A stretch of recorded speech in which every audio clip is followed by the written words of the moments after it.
What's up guys, it's Tommy here and welcome to a brand new Liverpool transfer news video. And according to the Express newspaper, Liverpool are in talks to sign João Palhinha, the 28-year-old brilliant Fulham midfielder, but we are in a race against Arsenal and Manchester United to sign the midfielder who is Liverpool's prime target for the January transfer window. And you might wonder, why are we going after a 28-year-old midfielder when we just signed 30-year-old Wendo? But Palhinha is just 28 while playing a very physical position, flying into tackles, and these are the only injuries that he has had. So this season he missed one game with an injury. The previous season he missed no games for Fulham playing in the Premier League, and the season before that he missed 5 games for Sporting, and then the season before that he missed 4 games, and before that he had 2 other injury-free seasons. And in the 17-18 season, he missed 1 game with influenza. So according to the Express newspaper, relayed by Sky Sports, Liverpool hope they will have the upper hand over Arsenal when they make their play to sign Fulham midfielder João Palhinha in the January transfer window. And I think Palhinha would be a fantastic signing for Liverpool in the January transfer window. And this transfer is not just for the here and now, because Palhinha can still play at the top for another 4 or 5 years. So give him a 4 or 5 year contract and he can pretty much play at a very high, almost world-class level for the whole duration of the contract. And you still get a brilliant player, and you can get around 4 seasons out of him still, maybe even 5 if his peak physical condition extends into his 30s. I think signing a pure defensive midfielder who is really brilliant in tackling and also passing, and he has the physical attributes like Palhinha, could be the difference between Liverpool winning the title or not. This could be the difference between Liverpool winning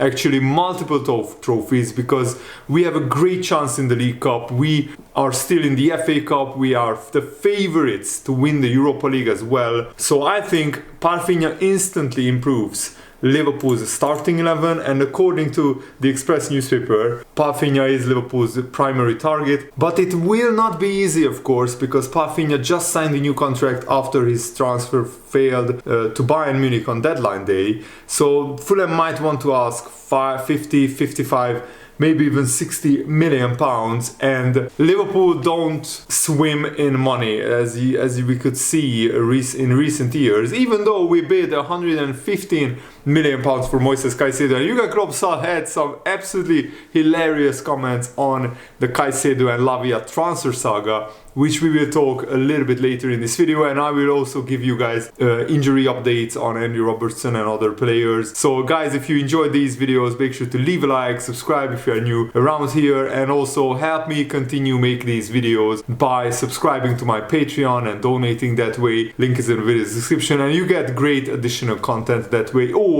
you can donate via the thanks button below the video as well. Thank you so much for your support. And according to this report, Liverpool are still in need of a number 6 defensive midfielder, despite the addition of Wendo for a reported like 20 million euros.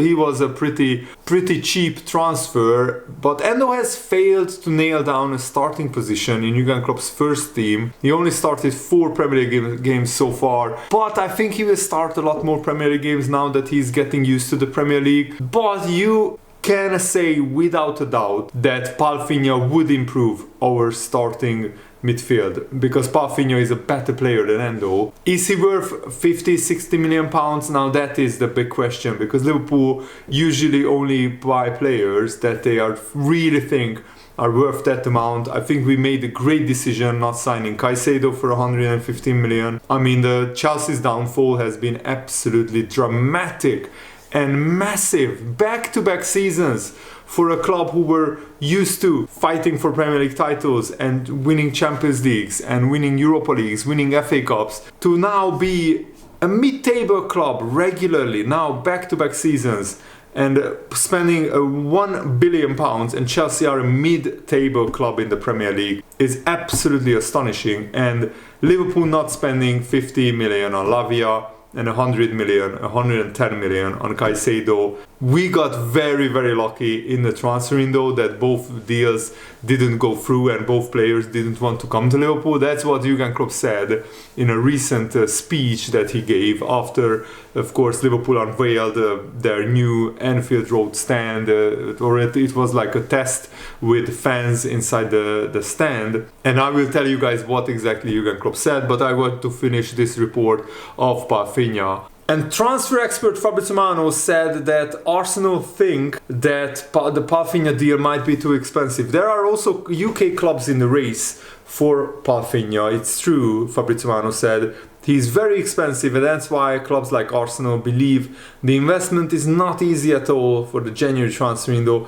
but things will happen around Joao Palhinha for sure. The big question is, do Liverpool think Palhinha is worth 50-60 million, and will Fulham be able to do a deal for that amount? Because it's very clear that Palhinha wants to leave Fulham. His agent has been shopping his client Palhinha around, and that's why there are more and more links, more and more talks about Palhinha going to Liverpool. First, of course, we will agree personal terms with Palhinha probably, and then we will go to Fulham and ask them what kind of transfer fee they are looking for. But if the transfer fee is too high, Liverpool might walk away from this deal. And according to Spanish news agencies, Bayern Munich have cooled their interest, but they could still attempt to sign Palhinha in the January transfer window.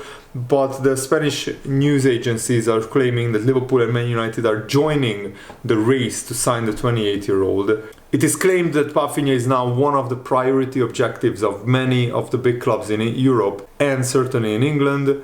I think if both Thiago and Bajcetic have been fit for the majority of the season, Liverpool wouldn't be thinking about signing Palhinha, but because Thiago has been injured since pretty much April and Bajcetic has struggled with injuries after his growing body is giving him problems. That's natural, that's not a big issue, but the big issue for Liverpool is can they win the Premier League with their current midfield setup, or do they need to sign Palhinha in this January transfer window? I'm still not 100% sure, because at the moment Liverpool are top of the Premier League, and if we get a little bit lucky with injuries, then we could stay there for the whole season. But if there will be more injuries to our midfield, then we will be short, and that's what is almost impossible to predict. Also, this is great news for Liverpool, that Liverpool are set to play in front of the biggest crowd at Anfield against Manchester United for 50 years, as long as this testament and it looks like it went well and the safety certificate is granted to Liverpool. There will be 7,000 extra seats for the visit of Man United, taking the Anfield capacity to 57,000. So the upper tier of the Anfield Road stand is now expected to be fully open by the end of January, boosting capacity to 61,000. That's very, very encouraging. And Jurgen Klopp said that he's very happy because the new Anfield Road stand looks absolutely spectacular. He actually commented on the Caicedo and Lavia transfer sagas. He said, "The summer we had a few strange things happen in the transfer market here, and between us, I can say, my God, were we lucky, eh?" And he was laughing while he was saying that. Absolutely brilliant. We didn't know that in the moment that we were lucky, and it didn't feel like it in that moment. But yeah, I'm really happy that it worked out. But you never know before. We obviously realized that other central defensive midfielders don't want to join Liverpool. You see what happens. He is referring to Lavia being injured all season. He hasn't played once for Chelsea. And yet the Chelsea fans were taunting Liverpool fans on social media. The haha, Lavia joined us over you. Haha, Caicedo joined us over you. Well, who is laughing now? Chelsea sit 18 points behind Liverpool in mid-table. Absolutely hilarious. And who laughs last has the biggest laugh. That's what a Hungarian saying does say. And Jurgen Klopp said that he's happy that Liverpool found Endo because he's an exceptional player. And I think you just need to give more playing time, more opportunities to Endo, and he will get used to the Premier League. And once he does, he will be a pretty decent player to have for the next 2 or 3 years, maybe not anymore because of the physical nature of the Premier League, but still to get a player like Endo, who is very experienced, the captain of the Japanese national team and the captain of Stuttgart, I think that's a very good transfer for 15 million, very low risk, and if you get a good 2 or 3 years out of Endo, then the transfer is a success in my opinion. So Liverpool completely revamped their midfield and they sit top of the Premier League. Chelsea also completely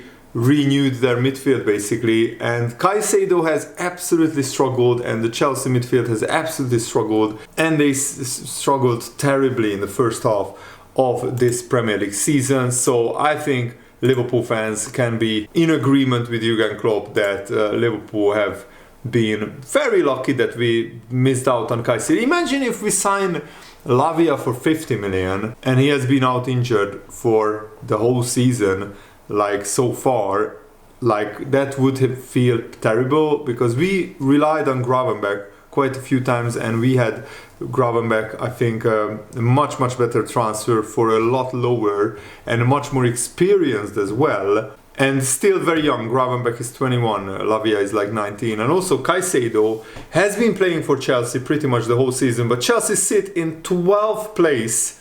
I mean, Chelsea have as many points as Bournemouth. No disrespect to Bournemouth, but they are one of the smallest clubs in the Premier League. And Liverpool sit on 37 points. So yeah, that's basically we have twice the points tally of Chelsea. Almost like 1 point shy of that. After just 16 games, that's absolutely incredible. And also, if somebody told me that when the summer transfer window we missed out on Lavia and Caicedo, and Jurgen Klopp is right, it felt terrible at that moment. But in hindsight, it was the best thing to happen to Liverpool, because on the last day of the transfer window, Gravenberch became available, we signed him, and he's a much better player than Lavia, and he's also not as injury prone. And the jury is still out on Caicedo. But Caicedo, from his personal point of view, I mean, he made a terrible decision. Because if he chose Liverpool, we would have actually signed Caicedo for 100 or 111 million pounds. And if Caicedo chose Liverpool, I think with this midfield of Szoboszlai, Caicedo and McAllister, Liverpool would be maybe even more points clear. And Caicedo would be in a title race. Right now, he's in a race to nothing with Chelsea. He's in a race to win no trophies and win no titles for the foreseeable future. But I even said this in the summer, the Chelsea is a mess. And choose Chelsea instead of Liverpool is a move motivated either by money, or Caicedo remembers his childhood very vividly where he was supporting Chelsea and we could see some pictures of Caicedo in a Chelsea shirt. So maybe the boy in his heart said join Chelsea instead of Liverpool, or maybe he just wanted to live a lavish lifestyle in London, because that's some footballers prefer that. But you know, I'm actually happy that we didn't sign Caicedo, because we don't want players who are not 100% convinced that Liverpool are the best club for them. Because you look, Szoboszlai, Endo, Gravenberch, McAllister, they all desperately wanted to sign for Liverpool. They all really wanted to play for Liverpool, and they are giving their all on the football pitch. And that's what really matters, in my opinion, that we have players who really want to fight for the shirt, and I'm really happy for Liverpool. And also great news, Andy Robertson could be back in first team action in the January period, because his recovery is going very well, maybe even better than expected. So Andy Robertson still missed a good chunk of the season, but if he is back in January, when we are missing Endo and Salah because of other like international tournaments, the Asia Cup and the Africa Cup of Nations will be in January, so those will be big misses. Andy Robertson coming back could be a really welcome boost for Liverpool for the second half of this title push that Liverpool are doing right now. And McAllister has a race against time to be fit for the Man United game. He posted on social media of himself relaxing but heavily wrapped in a knee bandage, so he's still injured. Of course, we shouldn't risk any first team players against Union Saint-Gilloise.